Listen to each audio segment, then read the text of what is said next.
All right, guys. So, look, I'm going to start this video by saying, look, I don't take any enjoyment and relishing on, the fact of anybody losing money because we all know that cars are very expensive. Even last year, I took fucking a $60,000 bath myself on my last car. This is an expensive game to play. It's a lot of money, but kind of have to know what you're doing, kind of have to know what you're getting into, and you have to be okay with the ups and downs of the game. I don't want this to come off as a I told you so video, but I also would like to point out the irony of what the media has been pumping up, pushing, the propaganda been putting in front of your face, how they crawl in your ear and they tell you this and they won't stop. And they'll tell you this knowing it's not true. It's just push. Their agenda is off the charts. Now we're going to come back and say, okay, let's just get into it. Let's get into it because it's going to be long enough.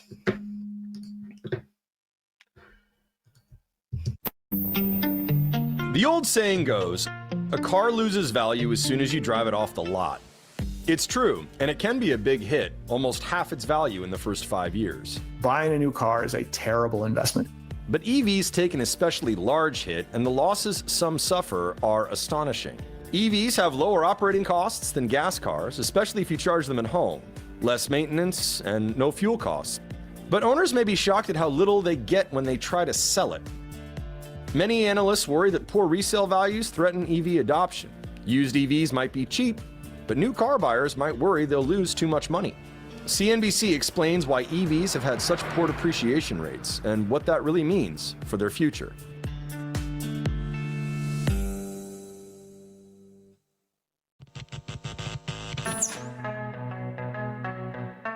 Look at this 2025 study by IC Cars. It shows the worst depreciating vehicles. Just under a quarter of them were EVs. You guys really need to look at this. When you're going out to pick the worst depreciating vehicles, and how many BMWs, Infinitis, I'm excluding EVs right now because the worst one is Jaguar. Well, I guess, it's the I-Pace or whatever. But look at how many luxury brands there are. Some of these cars can see really steep drops. The now discontinued Jaguar I-Pace plummeted 72% in value over 5 years. The Tesla S, X, and Y all fell at least 60%, which is also about what the Porsche Taycan lost. So even though Elon's political little shindig or whatever he went through with them firebombing cars and coming out with these bumper stickers, I bought this before we knew Elon was crazy, and even the Porsche is right there with it. So that tells you it's nothing to do with the political agenda. Okay, I just wanted to get that out of the way. Relatively inexpensive EV, like the Nissan Leaf, was one of the list's biggest losers. Contrast that with the least depreciating vehicles. The Porsche 911, perhaps one of the most coveted sports cars of all time, holds value exceptionally well despite a high starting price tag. Wait, what is that? 1, 2, 3. We're number 6, baby. Number 6. Behind the Corvette. But I mean, I got to assume that this is a C8. And the C8, because everybody knew when COVID came out. So I'm just going to throw that in there. Didn't have the C8. We'd be ahead. Right after that, another Porsche. The Boxster also holds its value relatively well. Note the difference. The 3 fuel-burning Porsches depreciate little, while the electric Taycan's value crashes. Over a 5-year period, EVs depreciated about 59%, far more than the overall industry average of 46%. A vehicle's depreciation rate is a major factor in the total cost of ownership. That is, how much money you'll spend on everything from the time you buy to the time you sell or send it to the junkyard. How much you get back when you sell is subtracted from how much the vehicle cost to buy in the first place. The difference is depreciation. Depreciation rates especially matter for EVs because automakers are trying to attract more mainstream buyers who are crucial to widespread EV adoption. For EVs to be both a good investment for automakers and a solution to climate change, they're going to have to become popular. For much of their history, they have been mostly a niche product or luxury good. That was all. Luxury, my ass. Look, the thing is, guys, here, look. It's kind of like European supercars and American supercars.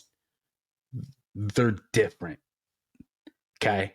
Internal combustion engine cars and EVs are different. They serve a different purpose. They have different capabilities, I will say. They have different limitations, was probably a better way to put it. They're just different. But the thing is the EVs, I'm going to be honest with you, it's like a little commuter car. That's it, man. It's not a do-all solution. We've said it from the beginning on this channel. It's not a do-all solution. It is 100% not a replacement for an internal combustion engine. But it's not a bad option if you just want to, like, run around town. You know, if you can plug it in every night when you get home, it's not a bad option. Just know what you're getting into. Always the main factor on EV acceptance, EV growth is, do you have enough affordable vehicles? A person who's buying a $25,000, $30,000 sedan is not going to buy a $50,000 electric SUV. But this has also meant that the people who have historically bought EVs don't need to worry so much about EV depreciation. Luxury cars, with the exceptions of those Porsches and a few others, also tend to have worse depreciation rates. What kind of people buy luxury cars? People who, for all intents and purposes, have money to burn. And who buys electric vehicles? A lot of the same people. Out of that 46% in value that the average car loses in the first 5 years of ownership, just over 10% gets lopped off as soon as it's driven off the lot. A brand new car will always be more attractive to a buyer than one that has been even slightly used. Just like with anything else, clothes, furniture, musical instruments. There are, of course, exceptions, like classic cars or highly desirable rare cars. But something else plays a key role, especially in that 10% drop, and that's incentives. Dealers or automakers slap discounts on cars to sell them. Not all cars get these, but a lot do, and that drives down the value of the vehicle. That's mainly because when you go to sell it, the buyer is factoring in the fact that you got a discount on that car in the first place. Whoa. The next guy, you buy a used vehicle, and unless you're it's a peer-to-peer sale, private party to private party sale, you don't know what they got for a discount, if they got a discount at all. So the fact that you're automatically factoring that in, I think that's a false narrative. So I mean, the incentives, I don't see where they're going with this. I don't think that it's really a thing, because MSRP is MSRP. That's what you're going to pay. License plates, the stickers, the registration sticker for your tech. It's kind of moot. You know what I mean? Like, if I am a GM employee and I qualify for, GM employee pricing or whatever, nobody knows what you got when you bought the car. So I think that this is kind of I'm not agreeing with this. That's true even if you didn't. EVs, of course, have received a number of incentives. Some are offered by state governments, but perhaps the most widely known were the federal rebates that expired on September 30th, 2025. $7,500 for new EVs and $4,500 for used ones. Good, because that's the inspiration of what people even opened up their garage to put put one of these cars in there. That's the whole inspiration was. That's almost $10,000 of free money that they're going to take for just a commuter car. I really don't care what it is. So I'm happy that tax credit's gone, because it was a total imbalance in the market. Believe it or not, the $7,500 credit is terrible for depreciation. So it going away will actually help the depreciation rate somewhat. EV incentives overall were more than twice those of the overall market in August, which was the most recent data available when this story was published. They were even higher than they were in the same month of 2024. Another problem, EVs are getting better so quickly that even one just a few years old could look outdated. They're That's going to be the real problem. high-tech vehicles. And what happens in the high-tech world over time? It changes quickly. And so EVs are... Boom, right there. You see that bottom part? to where it's like a skateboard, that's your EV. And that's exactly why they should not cost as much as they do, because they're just dump a new body on it with an interior in it, and away you go.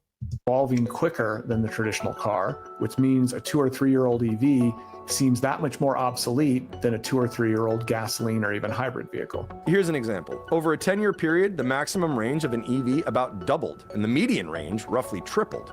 Here's another. More and more brands are stocking their EVs with more efficient 800-volt architectures, which can roughly cut charging time in half. Older EVs still run 400-volt.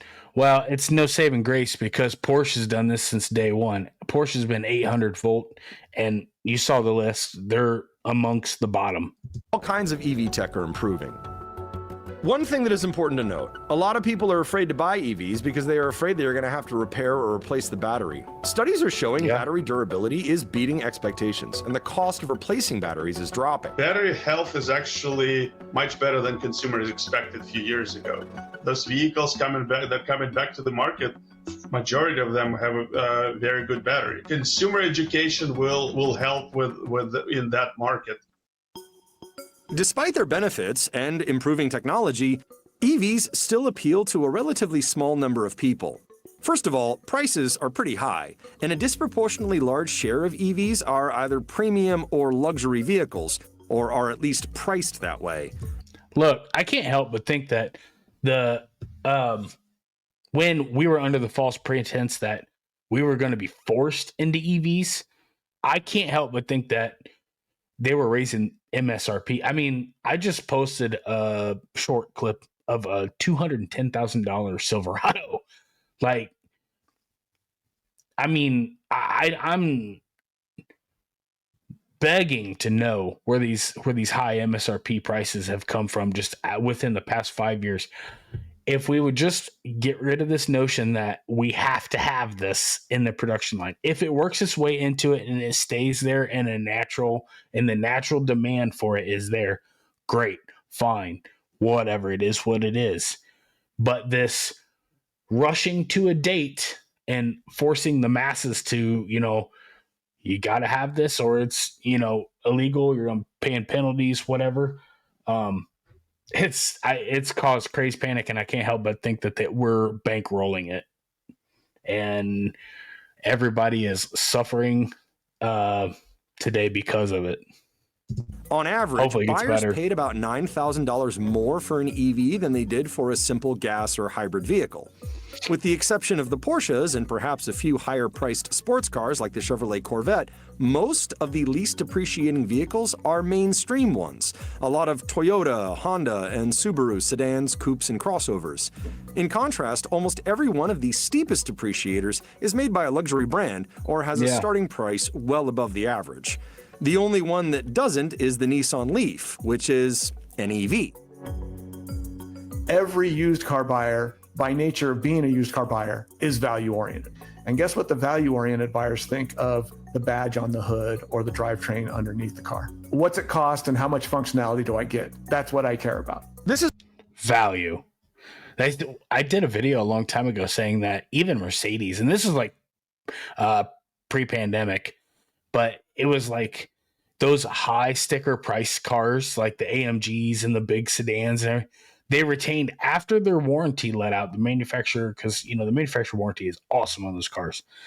After the warranty's up, it retained like 5%, 2% of the total MSRP. So yeah, I get where he's coming from. This is where some of the challenges of EV ownership surface. Public charging is improving, range is improving, and EVs have lower operating costs. But their small market share and pretty high prices indicate they only appeal to a small share of the market. I do believe that the ranges are getting better and the batteries are getting better, but everybody's complaining. I mean, I've been watching online, Instagram and everything. Everybody's complaining about the conditions of the chargers. Nobody takes care of the charging port or whatever they call that thing, the plug that plugs into the car. They just sling it up on the curb, or nobody takes the time to put it away, or it's broke, or you know what I'm saying? So yeah, the charging stations is rapidly becoming an issue, but for those of the people that just drive home and plug it in, yeah, I guess it didn't really matter. Value-oriented driver is likely to be more concerned about whether an EV will be able to perform as well as a gas vehicle. Under all these circumstances, that person is likely to need the car. And a lot of buyers are still skittish. More than half in a June 2025 survey said they were worried about whether EVs were sufficient for long-distance travel, whether there were enough public charging stations, and they were worried about whether an EV would run out of charge while driving. IC Cars' research shows EVs are driven less than hybrids or straight gas-burning vehicles. So you pay more for them up front, and then you drive them less because of their very nature. That's why they need to be cheap. And they need to be in a classification of commuter car, A to B, something in an urban setting. I mean, let's be realistic. If you're a used buyer, you say, I need to pay less because this car offers less. Yes. It's less flexible. Absolutely. Less functional. 100%. I just I've said got that. Less liberty to go do what I want when I want without any limitations in an electric vehicle than a gasoline vehicle or a hybrid. But of course, the used EV market is going through some rapid changes. One big shift in the next several years, exponential Here we go, guys. This is the meat and potatoes of why the prices are going to be dropping. growth. Most of these vehicles will be ones coming off lease. The share of new EVs leased is staggering compared with ICE cars. In January 2023, it was 17%, about the same as internal combustion vehicles. By September 2025, it shot up to 71%. In the last few years, we had maybe 100, 200,000 EVs coming back to the market from rental fleet, from leasing. By the 2028, we're going to have close to 1 million used EVs coming each year. From a consumer perspective, it's going to help keep the prices lower because the volume is increasing. The demand and supply is going to work in consumer favor. While the expiration of the $7,500 federal credit for new EVs has attracted a lot of attention, J.D. Powers-Yurchenko said the upcoming shifts in the used market in some ways might be more profound. The used federal credit was only granted to sales of EVs with a price tag below $25,000, which was likely leading some sellers to price their EVs lower than they would otherwise to ensure they were eligible. As the volume of used EV increases, we are removing that used credit. Right now, many in the auto industry predict that the end of the tax credit will cause EV demand to fall. Ford CEO Jim Farley said it could cut it in half. Leasing could drop dramatically as well. Part of the reason leasing was so popular was that it was a workaround that allowed many otherwise ineligible vehicles, such as those made outside the US, to qualify for the federal credit. If that happens, this inevitable explosion of off-lease EVs will be followed by a much tighter used market. That means they'll have less supply of new EVs, and we won't have the incentive hammering the depreciation value right out of the door of the showroom. So we're going to actually see fewer EVs that hold their value much better over the next 3 years. However, it is important to note one final thing. Depreciation only matters up to a point. There is a way to buy an EV and make it hold its value about just as well as an internal combustion car. Buy it and hold on to it for a long time. Yeah. Cars basically all reach the bottom of the depreciation curve after about 8 years. So if you buy an EV and hold on to it for about that long, you aren't taking as much of a hit on that car compared to the gas car at all. It'd be good if people Look, see, the thing is like things come in waves and patterns, and trends flow in patterns. And what was once cool will become cool again. You ever heard that saying? And by the time that car, drive it off the lot, it devalues, it's going to ride that wave. It's going to ride that bottom wave for a long time. Now, that same type of person, the same market share, and I'm only talking about EVs here, the same type of people that think that car is cool, you have to predict at what point in time will that car become cool again, because it might tick back up in value. When that is, nobody knows. Could be 20 years. He's saying 8. I think that's a little premature, but if you just buy it, hang on to it, and drive it, I mean, Mercedes did a study a long time ago, and they said that if you legitimately drove the car until it was financially not worth it to, repair the vehicle and keep it back on the road, the average adult from 18 to the time they stop driving, the average person would need like 3.6 cars. So, I mean, you'd have 4 cars throughout your entire adult life. So, I mean, it's possible. It's very, very possible. Knew this up front, and they adjusted their ownership plan based on that, which is either buy an EV and keep it a long time, or I'm a guy who switches cars every 3 years. Great. Don't buy an EV. Lease it at most. What do you guys think? I don't know. That the EV market, I mean, I've said it from the word go. I mean, obviously, with the last administration or whatever, there was a massive agenda being pushed hard, and that really threw a wrench in the gears. But if this car, or just EVs in general, were left to their own vices and had to climb the food chain and appeal to the masses naturally, I don't think we would be in this mess, because you crammed a lot of shit down people's throat, and now who has to pay for it? You and I. And that's, you know, I'm luckily, that's why I got on my ZL1 when I did. Could I have fought and kept it and had it? Now today I just checked, prices are holding. So, I mean, that's really good. I'm happy for the people that do have 6th gen Camaros, but it just as easily drop, and it could drop at any time. I mean, you know how markets work, but I mean, yeah, it's unfortunate to see what's coming, because you know, just like they said with Enterprise and Hertz and all the rental car companies, because they ordered a ton of cars from like Tesla and you know what I mean, and now that they're going to be coming through at auction, and once that trickle effect starts and that tidal wave comes in, ooh, I think the bottom's going to fall out. I mean, if you're a EV enthusiast, I would wait for that, because that's going to be your it's going to be your jam, man. So, anyways, tell me what you guys think. I feel bad for the people that are about to lose money, and I am happy for the people that can see a potential opportunity to make a purchase up ahead. So, hope you guys are having an awesome day. Like it, subscribe it, and we'll see you guys on the next one. Later.